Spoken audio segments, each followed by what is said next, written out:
y luego pasó a denominarse como Movimiento Nacional Sindical Peronista, ¿no? Y yo desde acá lo que quería decirles a todos ustedes es que hoy en día nos tenemos que abocar, compañeros, lo que uno entiende, a defender las políticas sindicales y tenemos que estar dispuestos a dar la batalla cultural, ¿no?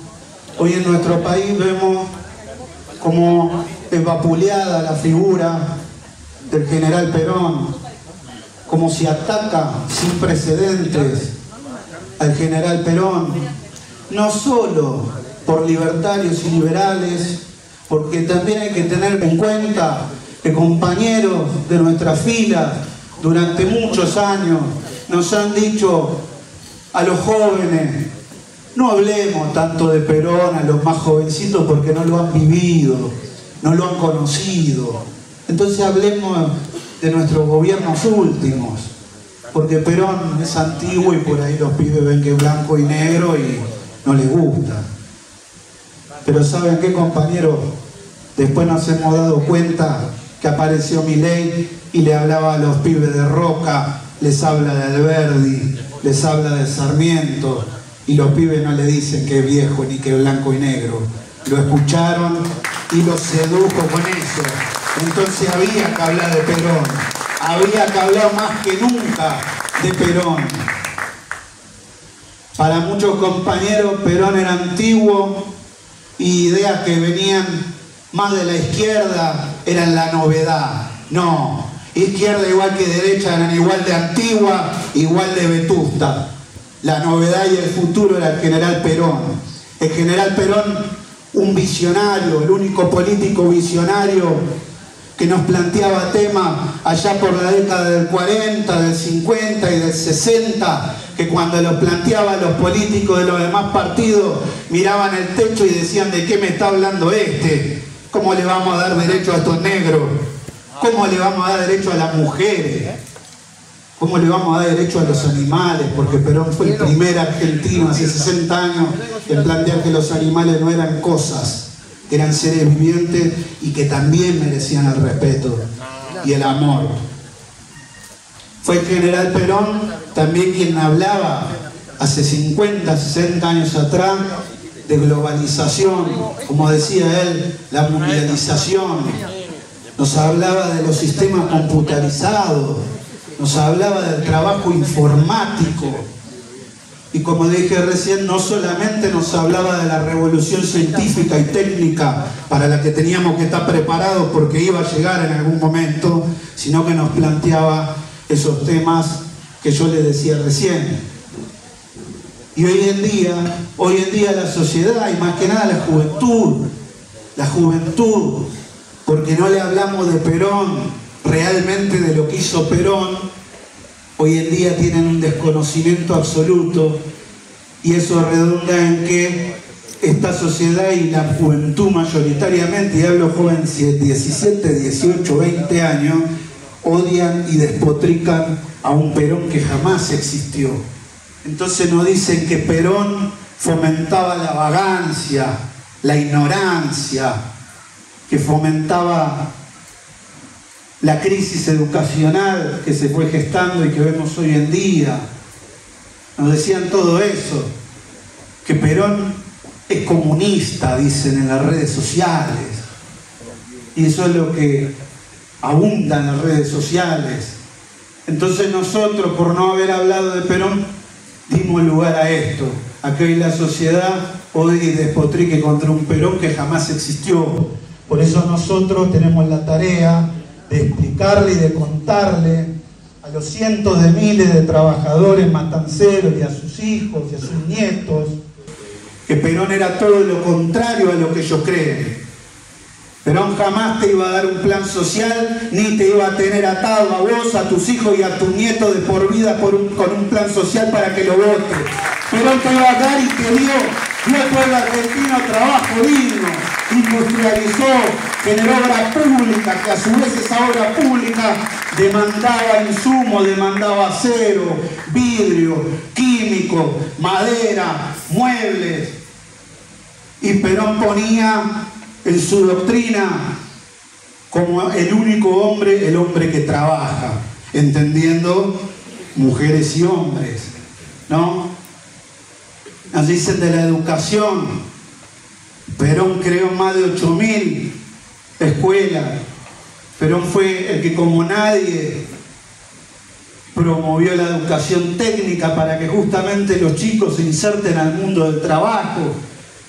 Perón liberó las universidades, ya que le gusta tanto la palabra libertad, liberó las universidades para que los hijos de los obreros puedan acceder a la educación superior y no solamente los hijos de la élite, llevando no solamente el beneficio a las familias obreras, familias de obreros, de albañiles, que ahora iban a ver cómo un hijo, un nieto, un bisnieto tenía por primera vez un título de doctor, de abogado, sino que también eso iba a contribuir al desarrollo de nuestra nación y de nuestra comunidad, que iba a seleccionar materia gris entre un grupo mucho más amplio de argentinos. Y acá hay que tener en cuenta que en el pueblo que abunda el pleno empleo y la educación, no hay lugar para la vagancia ni para la delincuencia. Y eso le debe quedar claro a los jóvenes. Nos dicen que el peronismo es inhumano. Y vuelvo a reiterar lo que dije recién.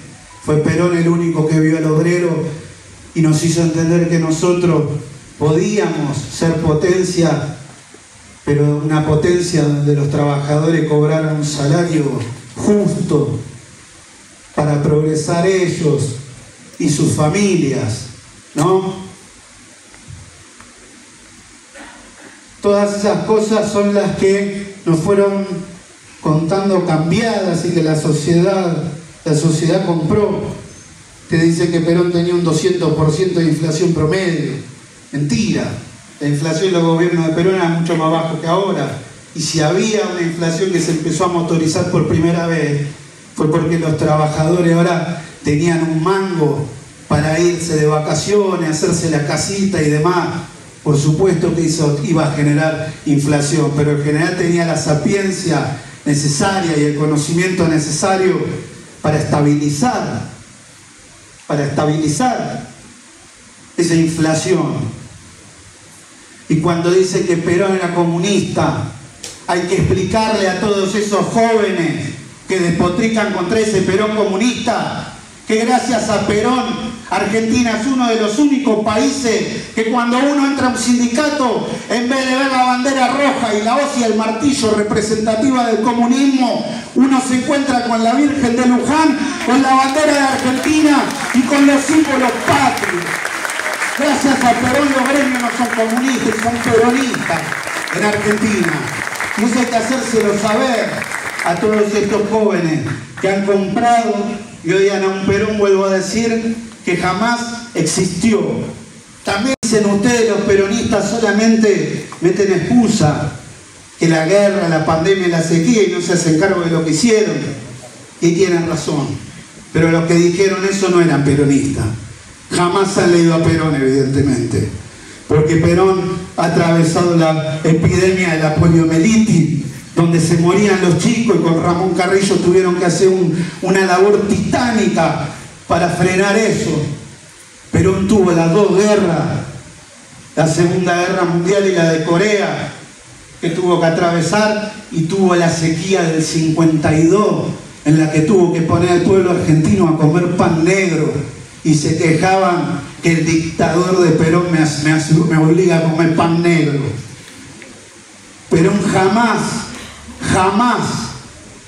metió después la epidemia, la guerra y la sequía como excusa. Por el contrario, sorteó esos obstáculos con la cabeza que tenía y sacó su proyecto de país adelante, compañeros.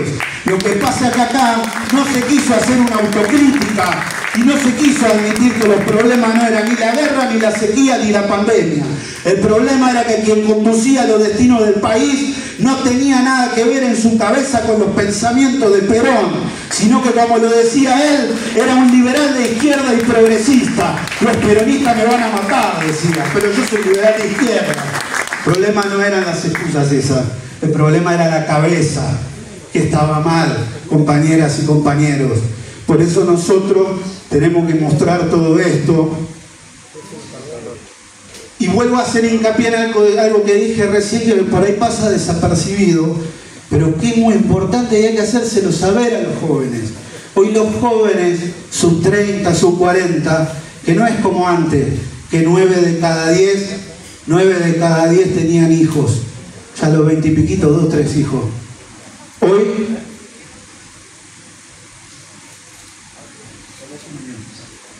Hoy en día 9 de cada 10, sub 30, sub 40, optan por no tener hijos, pero sí tienen mascotas a las que le dan amor como si fuera un hijo. Deben saber ellos que el único político que hablaba de eso hace 60 años, cuando nadie en el mundo hablaba de eso y todos le decían, este está loco, ¿cómo le vamos a dar derechos si son cosas? El único, Juan Domingo Perón. Y hoy vemos cómo en el mundo está lleno, en todos los países, de organizaciones de juveniles que defienden a capa y espada los derechos de los animales. Eso es importante para que ellos lo sepan, porque eso demuestra la esencia de Perón y lo que era. Ponerle un límite a los políticos que ahora quieran venir de nuevo por nuestro voto y que sepan que los vamos a acompañar, pero solamente si llevan adelante el peronismo real de Perón y no ideas liberales de izquierda o progresistas que tengan que ver más con la revolución cubana que con el justicialismo. Entendemos nosotros que la batalla de fondo, la que hay que ganar realmente, porque si no podremos ganar electoralmente. Sí, nos quedamos de brazos cruzados mirando cómo Milei aprea al pueblo y ganamos. Pero que ganamos para volver a hacer lo mismo. Las mismas ideas que nada tienen que ver con Perón, y en 4 años va a venir otro loco más despeinado que este y más salvaje todavía contra el pueblo argentino.